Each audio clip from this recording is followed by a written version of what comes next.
Welcome back to Music Theory Logic. Andrew here, and today I'm planning an independent music release. And I'm going through my checklist, and I thought it might be helpful to some of you to tell you what's on that checklist.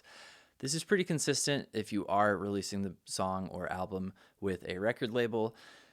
They're going to handle the first itemized items, and then you're basically going to handle a lot of the promotion of this. So first of all, you're going to want to make sure you have a mastered version of the song. So if you're not familiar with what that means, mastering is a process to prepare your audio to sound consistent on different listening devices. You can work with a mastering engineer. There are online mastering services, although I don't have any experience with how good those are. But the main goal with mastering is, again, to make your song sound good and consistent through different listening platforms like headphones or speakers or cars. And then it's also geared in the modern world towards preparing the audio to sound the best on streaming platforms. And streaming platforms have standards on how loud they would like their songs, and so you're going to want to do some research on that. I generally clock my tracks in at negative 11 LUFS, somewhere between negative 11 and negative 14. If you go a lot hotter than that, the streaming services are going to compress your audio, and there's a lot of debate as to how damaging that is. But you're going to want a mastered version of the song. Second, you're going to want some artwork if you're putting it out yourself, so you can make that artwork or hire somebody to make it. Make sure you research the different file formats that your distributor accepts and the dimension of the files. It's basically a square. I think it's like 1300 by 1300 pixels, but go research that as well. If the song has lyrics, you're going to want, or if the song has singing, you're going to want the written lyrics. You submit that with the song and with the artwork. And the reason that's really important is that if the song has singing and somebody uses it in a story on Instagram, if you load in the lyrics, they will have the ability to see the lyrics go by on Instagram. All right. Next thing you're going to want to know is the genre of the track. Again, places like Spotify or iTunes like to know the genre so that they can put the song where it belongs on their platform. And then ideally, if you correctly name the genre, the song sounds good for that genre, you may come across new listeners that way. This next one is for those of you that put out songs that a DJ might play, or you want DJs to play it. A lot of DJs are going to want to have the BPM of the track and the key that the song is in. So having that information is pretty helpful. And then finally, you're going to want a date that the song is going to come out. I did a video a couple weeks ago about why it's important to put your song out 30 days or more in advance. It's not a hard rule. You can do 3 weeks, but the more time you give yourself, the more time there is to make sure that all the information is where it should be. All of the platforms are going to have that information and the song ready to go when it releases. And all of that will make your song feel like a song that's coming out from a major label or someone with a lot more resources than you may have. All right, then once you have all those items, you're going to find an online distributor. I've used CD Baby and TuneCore in the past, and for my electronic music alias in the last couple years, I've been using DistroKid. That is really just because of the price I pay and the amount of music I put out. I've worked with artists like, shout out to 77T, who we did a breakdown video. He and I put out a song called Light After Dark. And that song, we did put it out ourselves. We ended up going DistroKid, but I know Tommaso, 77T, prefers TuneCore, I believe because of its flat payment structure and that it will be on the platforms forever. Correct me if I'm wrong, Tommaso. It's been a while since we had that conversation.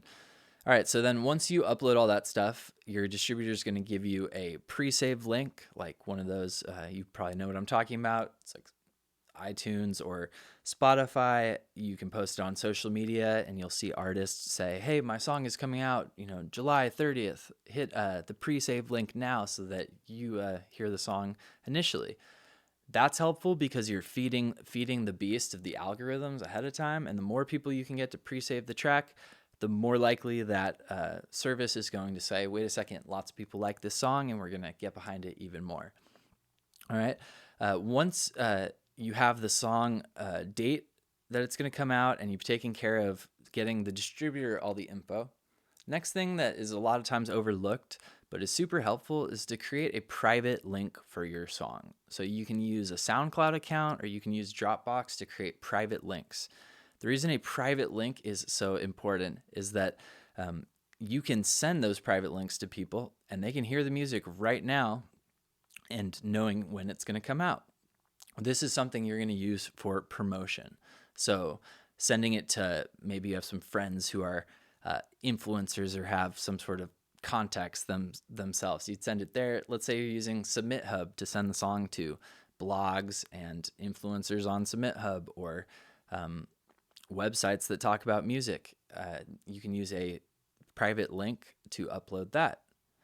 On that same note, in addition to that mastered file from the beginning, you'll probably want an MP3. An MP3 is important because sites like Label Radar, which you can use for promotion, or Submit Hub, a lot of times request an MP3 in addition to that private link. It wasn't always the case there. And then finally, you're going to want to comb the internet and search high and low for every place that people might discover music that talks about the kind of music you're making.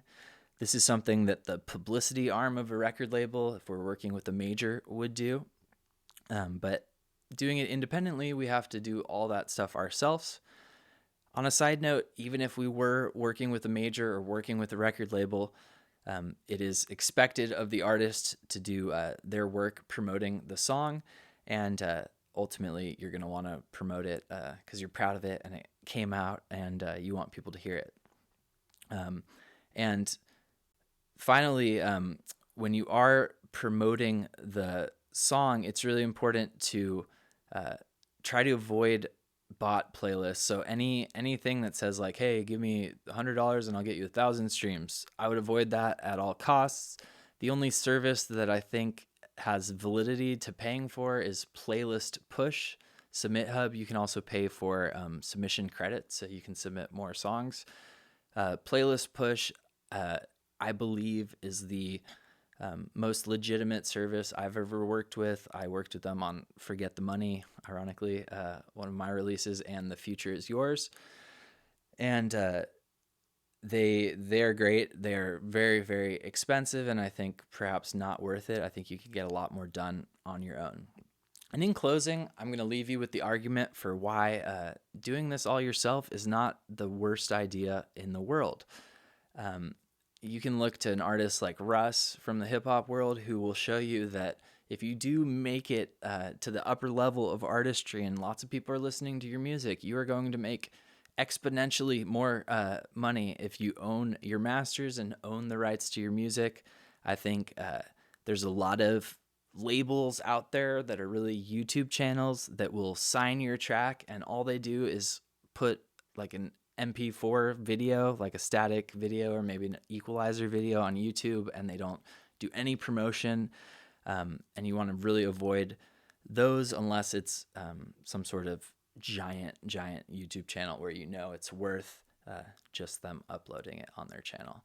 So that's my my sort of thought pattern when I'm putting out a song. I'm doing this for, once again, Reveled in the Sins featuring Pip Lewis, which I did a short for. Stay tuned. If you found this helpful, subscribe to the channel. I'm going to be putting out a breakdown of the song where you'll get to hear it before it comes out.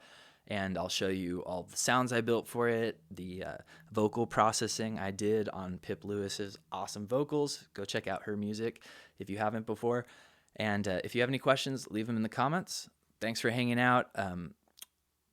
Be sure to get all of your ducks in order, or dot your I's and cross your T's when you're putting out your own music. I'm Andrew. Once again, thanks for hanging out, and I'll see you next time. Cheers.